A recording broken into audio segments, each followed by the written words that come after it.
दोस्तों, ऐसा हो सकता है कि फ्रांस का प्रेसिडेंट आए या फ्रांस का प्रेसिडेंट ना भी आए और रफेल ना उड़े। ये तो हो नहीं सकता। तो कुछ साल पहले भारत ने 36 रफेल इंडियन एयरफोर्स के लिए खरीदे। पाकिस्तान के तो खैर चाहने ना चाहने से कुछ फर्क पड़ता नहीं है। चीन नहीं चाहता था कि भारत में रफेल आए, क्योंकि उसको पता था ये इतना कारगर फाइटर एयरक्राफ्ट है कि अगर भारत ले लेता है काफी क्वांटिटीज में रफेल तो चाइना की लग जाएगी लंका। नेवी ने दिखाया INS विक्रांत, भारत का second aircraft carrier, indigenously built, 45,000 ton displacement, जिसके ऊपर आएंगे रफेल 26 नेवल रफेल। जय हिंद दोस्तों, मैं हूं मेजर गौरव आर्या और आप देख रहे हैं द चाणक्य डायलॉग्स। इस वीडियो को लाइक करिए, हमारे चैनल को सब्सक्राइब करिए, बेल आइकन दबाना बिल्कुल मत भूलिएगा। दोस्तों, सबसे पहले तो गणतंत्र दिवस की अनेकों शुभकामनाएं, many many congratulations and many good wishes आप सबको, आप सबके परिवार को बहुत बहुत शुभकामनाएं। रिपब्लिक डे की शानदार परेड हुई, मोदी जी आए, फ्रांस के प्रेसिडेंट आए, लेकिन आज हम बात करेंगे दोस्तों सिर्फ और सिर्फ हथियारों की। मैं फौजी हूं। अब झांकियां तो मुझे पसंद हैं, जो अलग अलग स्टेट्स की झांकियां होती हैं, PSUs की झांकियां होती हैं, वो तो अच्छी लगती हैं, लेकिन मेरा फोकस रहता है परेड पे और मेरा फोकस रहता है हथियारों पे। तो आज मैं सिर्फ और सिर्फ आपके साथ हथियार डिस्कस करूंगा दोस्तों। लेकिन एक मैसेज है छोटा सा आपके लिए कि एक तरफ जहां हम डिफेंस और दूसरे फील्ड्स में लगातार आत्मनिर्भर और स्ट्रांग होते जा रहे हैं, मार्केट आए दिन नई ऊंचाइयों को छू रहा है दोस्तों, लेकिन हर जगह हालात इतने अच्छे नहीं हैं। दुनिया के बहुत से देशों में रिसेशन और इन्फ्लेशन दोनों एक ही साथ देखने को मिल रहे हैं। जैसे कि हमारी आज की जनरेशन बहुत परेशान और इनसिक्योर हो चुकी है, खास करके अपने इनकम और जॉब सिक्योरिटी को लेकर। आए दिन लोगों की नौकरी जा रही है। आप ले ऑफ वर्ड गूगल करके देख लो।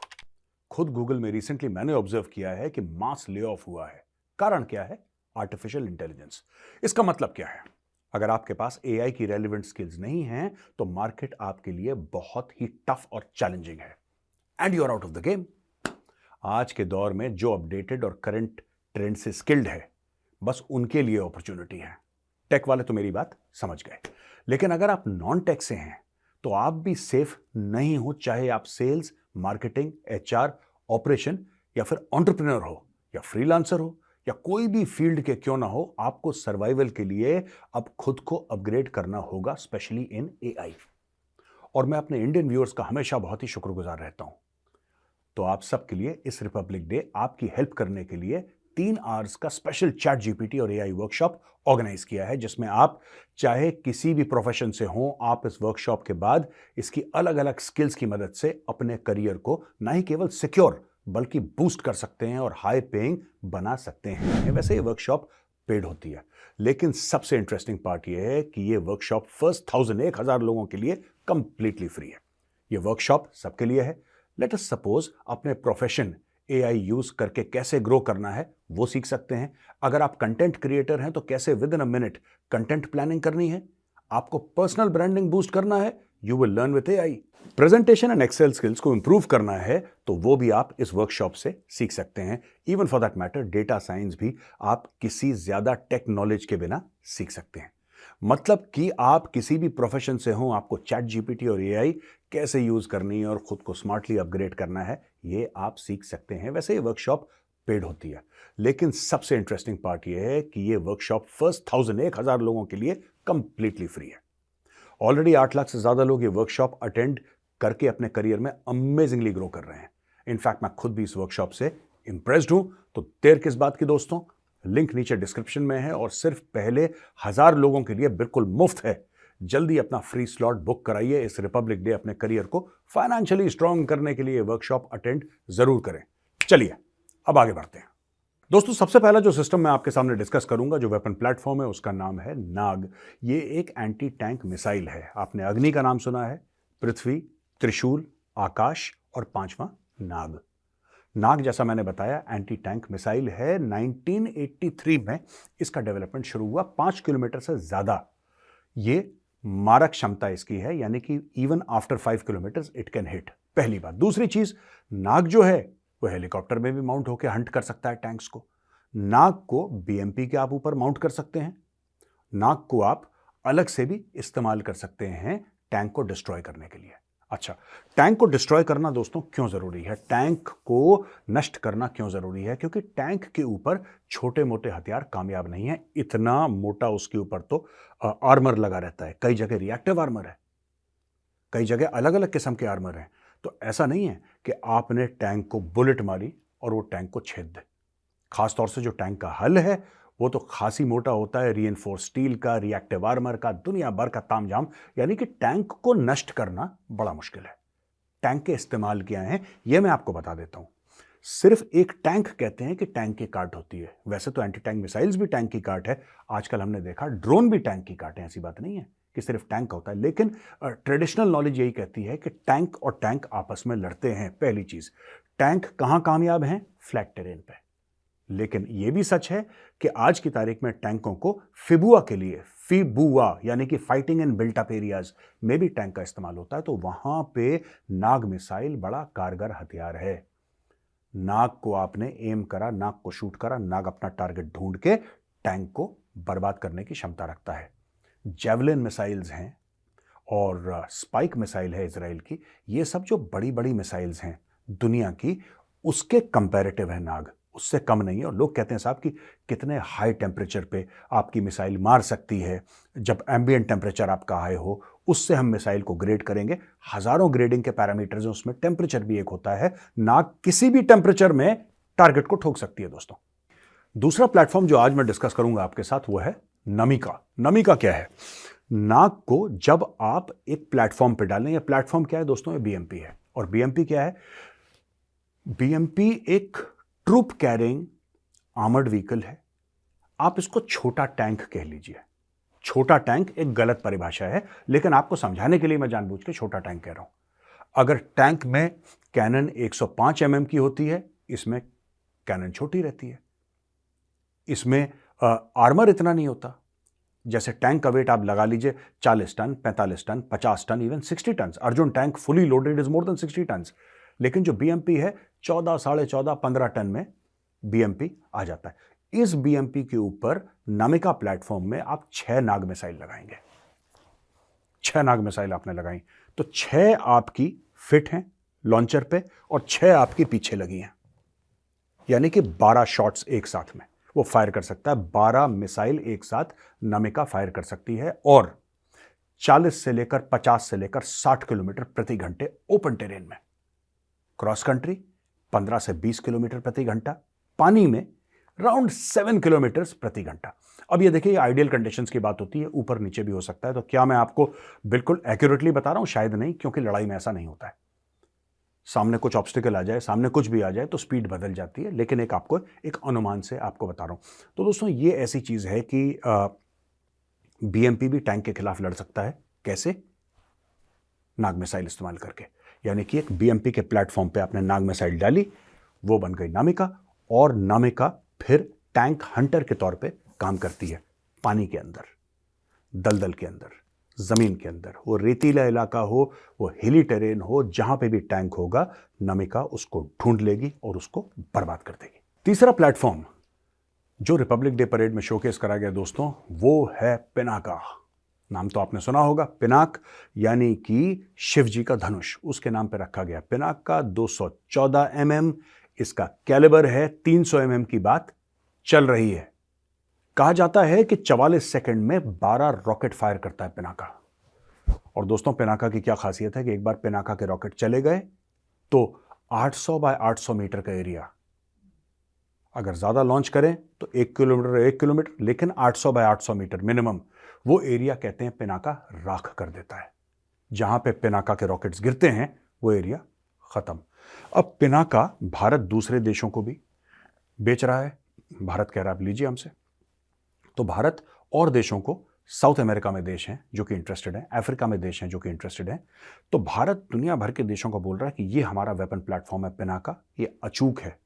पिनाका चल गया, बर्बाद। मैंने तो इसलिए भी बोला था कि और भी जगह इसको बताना चाहिए, लोगों को समझाना चाहिए, लोगों को एजुकेट करना चाहिए। और मैं तो इस चीज़ को कहता हूं कि हमें दूसरी कंट्रीज से परमिशन लेनी चाहिए। जैसे सऊदी अरब है, सऊदी अरब को हथियारों की ज़रूरत पड़ती है, अरब देशों को हथियारों की ज़रूरत पड़ती है। जो हमारे मित्र अरब देश हैं, उनके यहाँ फायरिंग रेंजेस हैं, उनके यहाँ बड़े बड़े रेगिस्तान हैं। आप यहाँ से फ्लाई करिए 2-3 पिनाका, और उनको वहीं पे दिखाइए, कह रहा आपकी जमीन में हम आपको दिखाएंगे पिनाका चलता कैसे है। वहां पे शेखों को खड़ा करिए एक लाइन में और शेखों को बोलिए देख शेख उड़ रहा है पिनाका, तब शेख को समझ में आएगा। तो ऐसा करना चाहिए, भारत कर भी रहा है, भारत लोगों से बात कर रहा है। पिनाका अचूक है दोस्तों। एक बार मैं आपको बोल रहा हूं, it is like the final argument. जब बहस होती है ना दो लोगों में, फिर एक बंदा कोई ऐसी बात कर देता है कि दूसरा बंदा चुप हो जाता है, पिनाका उस टाइप का है। एक बार पिनाका फायर हो गया, दूसरी पार्टी चुप। फ्लाईपास्ट के दौरान आपने देखा लाइट कॉम्बैट हेलीकॉप्टर प्रचंड। दोस्तों 5 टन से ज्यादा इसका वेट है, 250 से ज्यादा इसकी रफ्तार है और 500 और 600 के बीच में इसका रेंज है, 500 और 600 किलोमीटर। ये अकेला हेलीकॉप्टर है पूरी दुनिया में जो कि एक अटैक गनशिप है, राइट? हेलीकॉप्टर गनशिप है, अटैक हेलीकॉप्टर है जो 5000 मीटर से टेक ऑफ कर सकता। अच्छा, प्रचंड की एक कहानी है बड़ी सुंदर। जब भारत के सैनिक कारगिल में लड़ाई लड़ रहे थे तो हमारे पास वही रशियन हेलीकॉप्टर गट गट गट गट गट गट करके ऊपर, तो उनको मॉडिफाई करके वहां से कोई किसी से सामान हटाया, कुछ अंदर से हटाया, कुछ सीट्स हटाई, उसको हल्का करा, किसी तरीके से हल्का करे। लेकिन कारगिल की कई सीखें थी दोस्तों। कारगिल की लड़ाई हुई पाकिस्तान और भारत के बीच में, आपको पता है 1999 में। तो हमने कारगिल से कई सारी चीजें सीखी, कारगिल के युद्ध से कई सारी चीजें सीखी। उनमें से एक जो चीज हमने सीखी थी वो ये थी कि हमें एक लाइट कॉम्बैट हेलीकॉप्टर चाहिए। अब आप बोलेंगे साहब लाइट क्यों, अपैची क्यों नहीं? अपैची भी शानदार है दोस्तों। अपैची एक खास टेरेन के लिए बना है, अपैची एक खास माहौल के लिए बना है। वन साइज फिट्स ऑल नहीं होता फौज में, वन साइज फिट्स ऑल हो भी नहीं सकता फौज में। जहां पे आपको 9mm की गोली का इस्तेमाल करना है वहां पे आप 7.62 ना करें तो बेहतर है। और ये आर्ग्यूमेंट बिल्कुल ना दें कि 7.62 ज्यादा तगड़ी होती है तो इसको मारो तो ठाठा हो जाए, ऐसा नहीं होता। हर एक जगह अलग अलग वेपन प्लेटफॉर्म बनाया गया है जो उस समय के लिए उपयुक्त है। अब अगर हम यहां पे अपैची यूज करते हैं, अपैची आपने देखा है, स्क्रीन पे देखिए अपैची हेलीकॉप्टर, अगर यही अपैची हेलीकॉप्टर हम कारगिल में इस्तेमाल करेंगे इतना उड़ नहीं पाएगा। ये टेक ऑफ और लैंडिंग में इसको बहुत प्रॉब्लम होगी क्योंकि अपैची एक हेवी हेलीकॉप्टर है। It's a massive helicopter, it's very heavy. इतनी हैवी चीज वहां पे उड़ नहीं पाती आराम से। वहां से टेक ऑफ और लैंडिंग में इसको प्रॉब्लम होगी, मैन्यूवरेबिलिटी में प्रॉब्लम होगी, ऑपरेशंस में प्रॉब्लम होगी। इसलिए जानबूझ के एक हल्का हेलीकॉप्टर बनाया प्रचंड। प्रचंड जो कि 5000 मीटर यानी कि 15000 feet above sea level, super high altitude. Can you imagine? फौज में इसको कहते हैं सुपर हाई ऑल्टीट्यूड।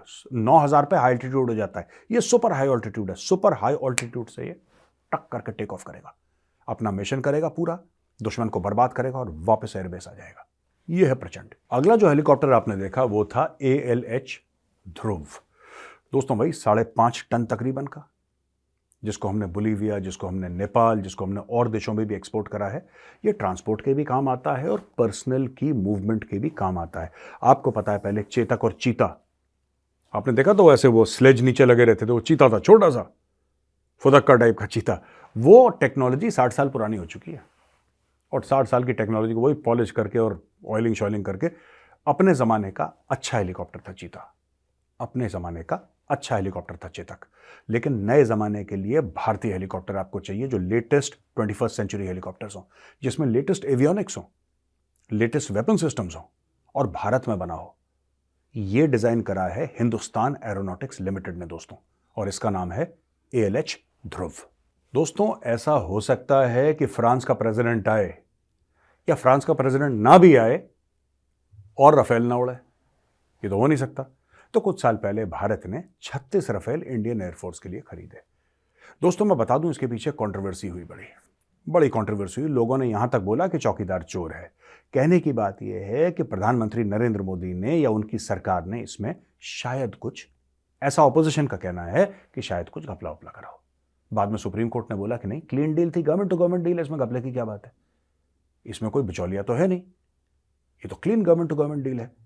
दोस्तों ये बड़ा अनफॉर्चुनेट है, हमारी बदकिस्मती है कि जब भी हमारे सिपाहियों को, जब भी हमारी फोर्सेस को कोई नया वेपन मिलता है उसके पीछे कोई ना कोई कंट्रोवर्सी खड़ा कर देता है।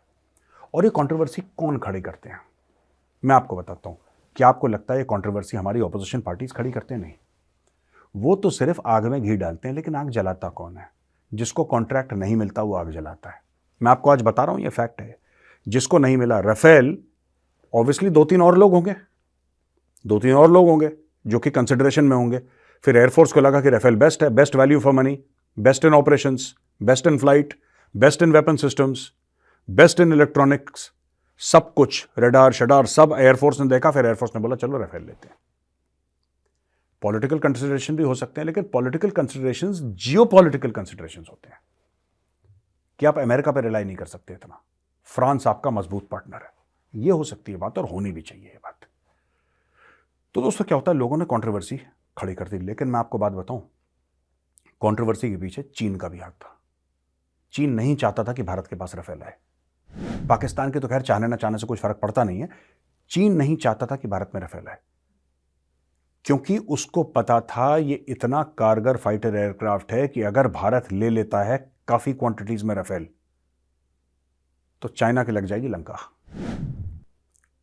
समझ लीजिए, ये राफेल दोस्तों it's a state of the art. दोस्तों ये है twin engine fighter jet, supersonic fighter है, और इसकी कैपेबिलिटीज इतनी ज्यादा हैं कि इसकी काट पाकिस्तान तो छोड़ दीजिए, इररिलेवेंट है पाकिस्तान, चाइना के पास इसकी काट नहीं है।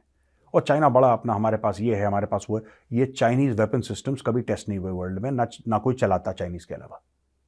लेकिन राफेल फाइटर्स भारत ने लिए दोस्तों। अब भारत ने 26 और राफेल फाइटर्स नेवी के लिए ऑर्डर कर दिए हैं। तो ये supersonic twin engine latest amongst the best in the world fighter aircraft 36 Indian air force के पास। और ऐसा सुनने में आ रहा है कि कई और राफेल भारत आने वाले हैं और मेक इन इंडिया होंगे, ऐसा सुनने में आ रहा है। जैसी खबर पुख्ता मिलती है मैं आपके सामने फिर आऊंगा न्यूज लेके दोस्तों। और दोस्तों ऐसा हो सकता है कि हम LCA तेजस की बात ना करें, ये तो अपने घर का फाइटर है, multi role light combat aircraft LCA Tejas. अभी मार्क 1 है, फिर मार्क 2 की बात कर रहे हैं। ये जो तेजस है ये डिजाइन करा है हिंदुस्तान एरोनॉटिक्स लिमिटेड ने DRDO के साथ मिलकर, और HAL ने बनाया भी है इसको। अब दोस्तों इसमें ऐसा है कि क्यों हमें तेजस की जरूरत है। हमें तेजस की इसलिए जरूरत है क्योंकि हमारे पास एक अपना लोकल इकोसिस्टम होना चाहिए हथियारों का। आप किसी दूसरे देश पे रिलाई नहीं कर सकते कि लड़ाई में फंस गए, आपने दूसरे देश को बोला कि अच्छा ठीक है हमने चेक तो भेज दिया है, अमेरिका पता नहीं करे ना करे, दे ना दे।